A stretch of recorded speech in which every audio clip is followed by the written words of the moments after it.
Alright, good morning guys. Andito na naman tayo sa Tuna Harbor. Bumibili tayo ng mga isda na naman kasi araw po ngayon ng Sabado. So makikita nyo marami tao ang naglalakad dito. In fact, dadayo din ay naglalakad kasi nga gusto nating mag-strolling at the same time titingnan natin kung ano meron silang pabili ngayon. Ayan, mayroon pala tayong nakikitang barko. So ito po yung mga Pilipino po na tumutulong sa kanila sa paghuhuli ng isda doon sa laot. Ayan, sa unang area kung saan nyo makikita may nakalagay na mga karatula. At the same time po, makikita nyo dyan kung magkano at ano ang kanilang binabenta. Sa unang ito yung stall kung saan huli na kayong pumunta dyan kasi humingi tayo ng ice para pang-preserve sa ating isda. Okay? At saka yung isda nyo ma-preserve ninyo hanggang sa umuwi kayo ng bahay. Alright, anyway, so tuloy po tayo sa paglalakad doon sa dulo. Tingnan nyo muna ito, isang magazine about sa mga Pilipino, okay? Anyway, dito mauna na tayo makita natin ang isang stall na to. Nagbebenta sila ng, I think this is the tuna belly. So, ayan, makikita nyo may mga tuna na naka-plastic. Kasi nga po, iniisa-isa na nila. And then dito naman sa area na to, the same thing, may tuna din. At saka makita nyo mahaba masyadong isda. And then, look at that, the lobster. This is the California lobster. Ito po yung binabenta nila pag ganitong season pero ang mahal, $22 per pound. So dapat po antayin natin na bumaba po ang price. Dito naman meron din silang mga additional pabenta na mga tinatawag nilang lobster. Ang tawag nito ang California lobster. Ito po ang sheephead, redhead sheephead na isda. So dito lang po yan makikita sa area na to. Kaya medyo kung gusto nyo, ang tawag natin dyan sa Pilipinas ay isdang bato. Alright, so patuloy tayo sa pagtitingin-tingin ng ating mga isda dito sa area ng tinatawag nilang tuna dockside. Okay, dito naman may portion ito. I think this is the mahi-mahi, yung medyo flat na isda. At saka meron din silang maliliit na mga fishes. So I don't know kung gusto nyo yan. Ang tawag nila mackerel, but this one I'm looking at is this the mahi-mahi. Okay? So, may medyo, tsaka yung itim na yan, ang tawag nila dyan is the codfish. So, kung gusto niyo ng codfish, mas masarap din po yung lasa niyan.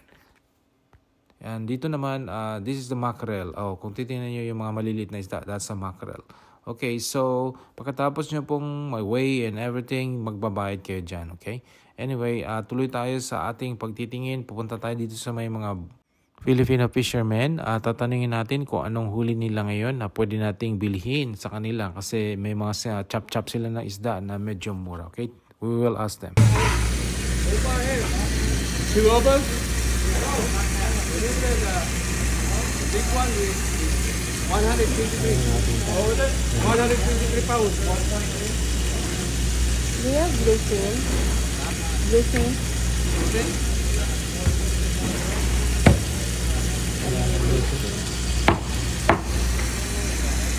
Okay, so tinanong natin kung meron pa silang bluefin tuna. Ang sabi nila wala na daw kasi ubos na. Kasi po dahil sa lahat ng mga isda na tuna, katulad niyang buckeye tuna or yellowfin tuna, the bluefin ang medyo masarap. Kaya yan ang gusto natin bilhin. Pero sabi nila wala na.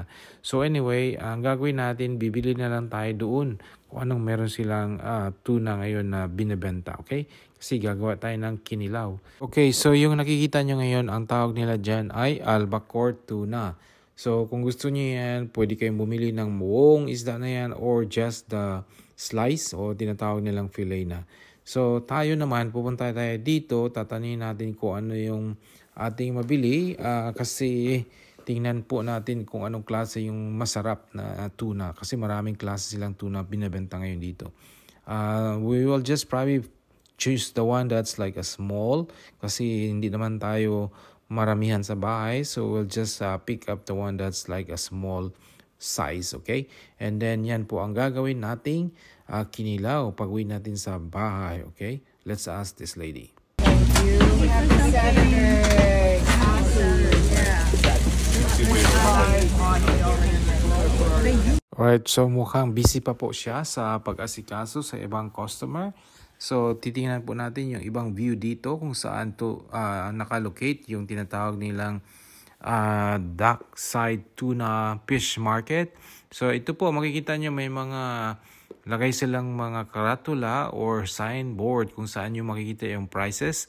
Kung kayo po ay hindi sure kung magkano ang mga price at saka ano po yung mga binabenta nila. Ito po yung itsura ng whole fish market. Ito po ang nangyayari only every Saturday.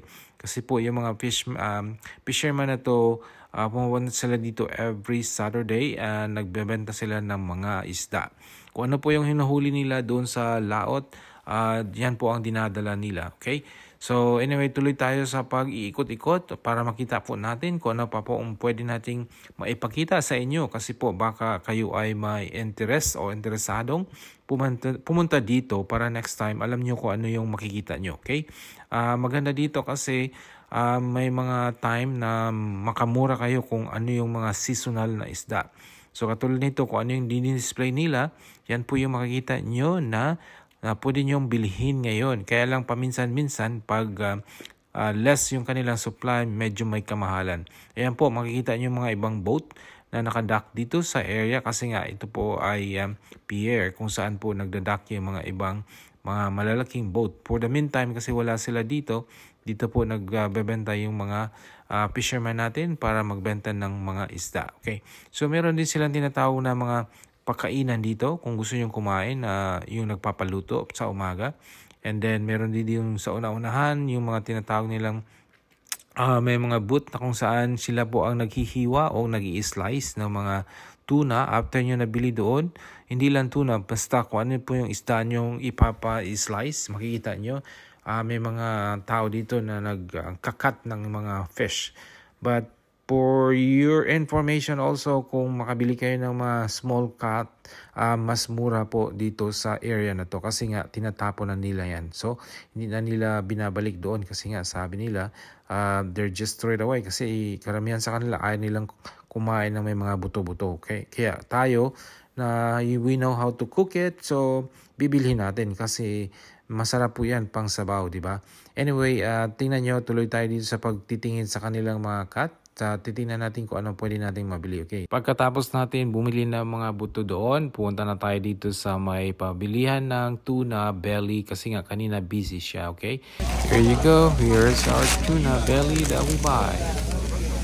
Alright, so pagkatapos na natin bumili at nabili ang ating mga binili na mga tuna at saka isda, pauwi na tayo. So ito po yung makikita nyo sa daanan dito sa may San Diego area. Kung ano yung makikita nyo ay mga tao pag Saturday and Sunday, they're just staying here and staring at the ocean for them to relax. So we'll see you next time. Thank you.